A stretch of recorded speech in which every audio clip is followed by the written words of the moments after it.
You might be confused as to why so many right-wing chuds are getting really upset about the Superman movie, even if they're now at this point unable to do the whole it was woke, so it went woke and went broke. They're doing this weird thing right now where they're now pretending as if they never talked about it being woke, and that's not what their concern was, and they actually care deeply about the fact that the film is meh or mediocre, and that's their new lane. I wanted it to be a triumph. I wanted it to elicit tears. I wanted it to feel like a comic book leaping off the page instead of feeling like I was just leafing through an uninteresting one. Unifying stance. They're all saying the same thing. I watched an Nerdotics video on it. He's basically like, I don't care about this movie being woke because it's not woke. I care about this movie actually being, mediocre, not having a great script, not having a lot of room for the characters to work within. The same thing with the pronouns guy, who is basically saying like, Superman basically just gets beat up the whole time. It's really sad. Now they play a little bit into their whole emasculation ritual stuff, as in like it's showing a weak man, and that's why it's kind of trying to be woke. But they're really dropping the whole this was an immigrant story, we hate this because it's woke stuff, because its numbers just are impossible to ignore. Like it's now the highest grossing Superman standalone movie debut in history, so you can't do the go woke go broke stuff, so they have to switch their lanes based on that. But the real story that's going on behind the scenes is way more interesting, and one that I only really put all the pieces together in my brain. Why is so much of the online right and the alt-right so mad about this? Because they're actually deeply, and part of their ethos is directly attached to the Snyderverse. And James Gunn is a direct response and a polar opposite of the Snyderverse. The problem is, it's a complete overcorrection and it doesn't really know what it wants to be. The Zack Snyderverse. Allow me to explain. I know this sounds very, very strange, but it's actually true. Zack Snyder, before he got picked up to start doing all these superhero movies and DC movies, made a film called 300. If you haven't seen 300, that's probably unlikely, because everyone's seen 300. You know the memes at the very least, right? This is Sparta! Basically, probably one, if not the most homoerotic coded film since Top Gun. Like, there's no way to sit through that entire film and not realize that the B-roll of the movie must just be so many Adonises just pleasuring each other while they wait for battle. That's gotta be what it's all about. But also, it's a very, very strong piece of fascism propaganda. Now, if you don't know, the original comic by Frank Miller, 300, which I both have at one point read in its totality, is almost shot for shot like the film. So Zack Snyder, whether or not he was aware of it, was actually just trying to recreate a shot for shot stylistic recreation of the comic book Frank Miller's 300. So I don't even know if I give and grant Zack Snyder all of the credit in that he was himself trying to usher in this new age of alt-right, white supremacist idealism and vilification of Muslims through this film.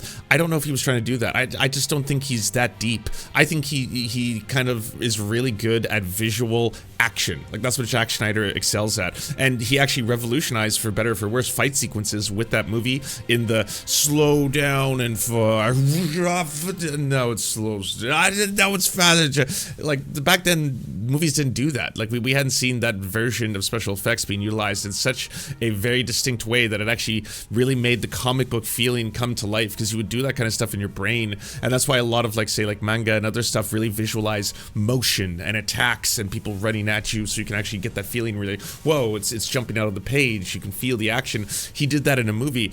But the story of 300, from the very start of the movie, where it's basically fascist eugenics, like 101. The opening sequence of both the comic book and the movie is children being cast into a pile of skulls because they're genetically inferior, and only the superior stock, the best DNA, are the ones that are basically the children that are allowed to live, not cast into the pile of skulls. And those ones, as they grow up, will have the hardest lives possible, where they will be brutally beaten, they will be abused, but they will become vicious fighters as a result of it. And that's exactly what becomes the ideal Spartan. If he'd been small or puny, or sickly or misshapen, he would have been discarded.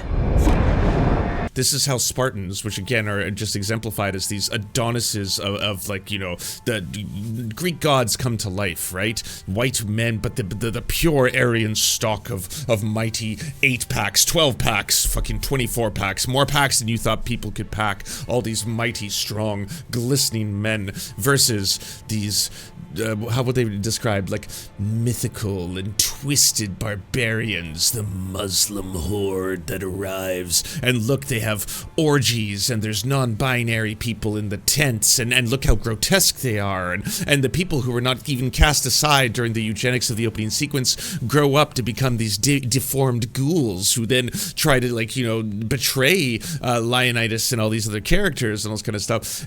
When you rewatch the film, kind of like, or watch Big Joel's video on it, Big Joel can explain it to you very quickly. 300 is without a question just a big piece of fascist propaganda, but you don't feel, maybe when you're watching it at the time, that it is 100% fascist propaganda until you actually, like, think about it after the fact, and you're like, oh yeah, that whole thing was about the superior race, genetics, eugenics as well, all that stuff. It's all packed in there. That's 300.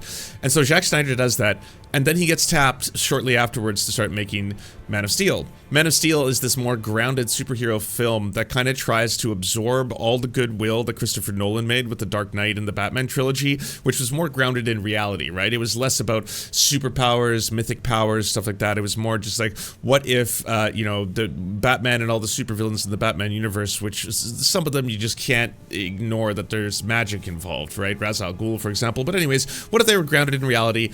This is just dark and gritty, and don't think about the premise, the logic, a lot of the things that go on in the movies, but it's real. What if the Joker was basically invincible and can continuously do all these kind of schemes, and no one could ever stop him because he's chaos. He's an agent of chaos, really. But they do that with Man of Steel. They try to anyway. And so Man of Steel is supposed to be the story of, again, an alien from another planet whose planet is destroyed and who is sent to Earth, and then because of the nature of how sun affects his body differently, he then has superpowers and becomes a god and becomes a very Jesus-like figure. What if the only son of God came down to Earth, had superpowers, and was sent there and had to make a choice between saving all of humanity, dying for our sins, for example, or perhaps using his powers for evil? That's kind of how Zack Snyder saw the whole thing, as a Christ-like savior story. He didn't realize behind the scenes that the alt-right online had tapped in to Snyder and Snyder as some kind of, like, you know, the biggest name in potentially far-right ideology, like Nazi shit. Zack Snyder was going to represent them online and in the movie universe. So a lot of the alt-right in the early alt-right days were using 300 memes, were using memes from that, and they got so tapped into this idea of this power fantasy, basically like these white superheroes who also had godlike powers, the age of gods and monsters and all this kind of stuff, and then the weakling little soy boys who were trying to destroy it all, which is kind of exemplified by the Lex Luthor-like figure in Batman vs. Superman of the Snyderverse. I didn't even know a lot of how that stuff was happening behind the scenes at the time. I just didn't really care for the movies. I thought they were just like CG explosion porn, and so for me, I was like, I'm tapped out. I don't really care. Nolan's Batman's for the last time I was that interested, up until maybe the Batman and the first Joker was neat, but otherwise I don't care this much. But behind the scenes, there's a rabid fan base of extremely online far right, gripers, alt-righters, neo-reactionaries, Christian nationalists, racists, extremists, who all adore Zack Snyder and the Snyderverse and his version of the comic books, which they also associate with their ideas of white supremacy and eugenics and all this other kind of shit. And they're really mad at the idea that Snyder is no longer at the helm, that he's no longer guiding the DC universe, and that the DC universe is being reborn by this other director. And then along comes James Gunn. And James Gunn, who's known prior to, his explosion in the Guardians of the Galaxy in the Marvel world, he's known for making very, very R-rated, graphic and gory horror films. You may have seen Slither, right? Basically where him and Nathan Fillion started working together.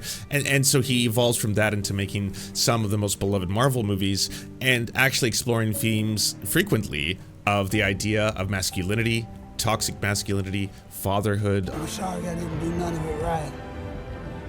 I'm damn lucky you're my boy.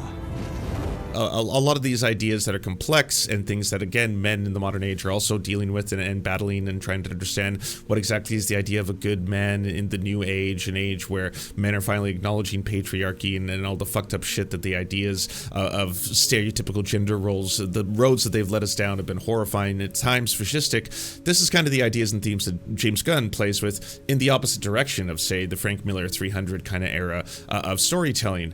Now, if you're wondering, first off, myself, Frank Miller was incredible, though. I thought he was one of the greatest comic book writers of all time. Why would he make something that was in any way fascistic? You got to understand, post 9/11, a lot of people who you may have liked or trusted or have done good work in the past, Christopher Hitchens is a very good example.